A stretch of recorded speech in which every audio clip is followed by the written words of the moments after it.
tay thế, chứ không cái chú thấy cầm một con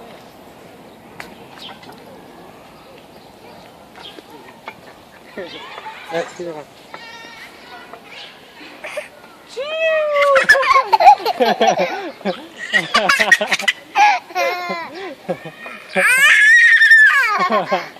Thích không? Ui chà.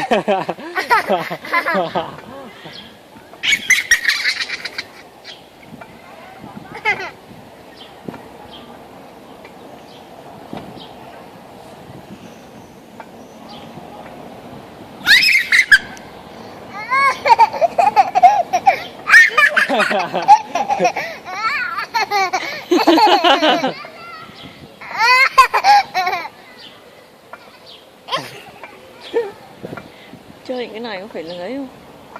Nhưng chơi những cái cao như này sợ hơn. Cậu thích trượt của mèo thì sợ lắm rồi. Không có lần nào.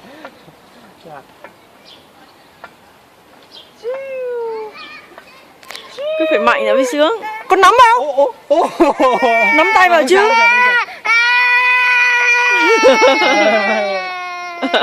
Không kiểu vợ. Đừng có thả tay ra chứ.